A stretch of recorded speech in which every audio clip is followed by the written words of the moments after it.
किसी गांव में एक संत घर घर जाकर भिक्षा मांग रहे थे। घूमते घूमते संत एक दुकान पर पहुंच गए। दुकानदार से भिक्षा मांगने के लिए संत उसके पास पहुंचे। दुकान में बहुत सारे छोटे बड़े डिब्बों रखे हुए थे। दुकान की सजावट बहुत अच्छी थी।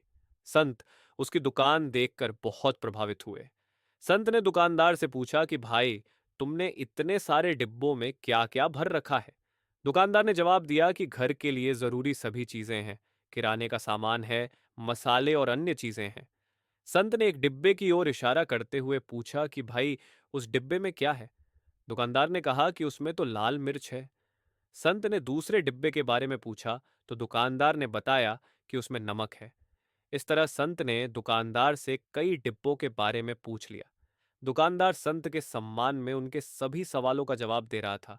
तभी संत ने अलग रखे हुए एक डिब्बे के बारे में पूछा कि उसमें क्या है, इसे अलग क्यों रखा है? दुकानदार बोला कि उसमें राम है, इसलिए अलग रखा है। ये बात सुनकर संत हैरान हो गए। उन्होंने सोचा कि डिब्बे में राम कैसे हो सकते हैं। संत ने यह बात दुकानदार से पूछी।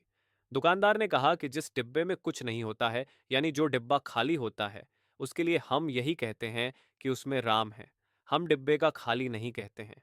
ये बात सुनते ही संत आश्चर्यचकित हो गए कि इस दुकान वाले ने कितनी बड़ी और गहरी बात कह दी है। जिस बात को समझने के लिए मैं इधर उधर भटक रहा हूं, वह बात इतनी आसानी से इस व्यक्ति ने समझा दी है। संत ने सोचा कि मैं तो भगवान की कृपा के लिए कब से भक्ति कर रहा हूं, दर दर भटक रहा हूं, लेकिन मैं बात नहीं समझ पा रहा था कि मुझे भगवान की कृपा क्यों नहीं मिल रही है। जब तक मेरे मन में बुराइयां हैं, मेरा मन फालतू बातों से भरा हुआ है, तब तक मुझे भगवान की कृपा नहीं मिल सकती। भक्ति का आनंद लेने के लिए सबसे पहले मुझे मेरे मन को खाली करना होगा, तभी उसमें भगवान आ सकेंगे। इस कहानी का संदेश ये है कि अधिकतर लोगों के मन में गुस्सा, लालच, मोह, घमंड, दूसरों के लिए जलन और गलत विचार जैसी बुराइयां हैं। तब तक हमारा मन भक्ति में लग ही नहीं पाएगा। भक्ति में मन लगाना चाहते हैं तो हमें सबसे पहले इन बुराइयों को खत्म करना होगा। जब मन शांत और पवित्र हो जाएगा तो भक्ति में आनंद भी मिलेगा और भगवान की कृपा भी मिल जाएगी।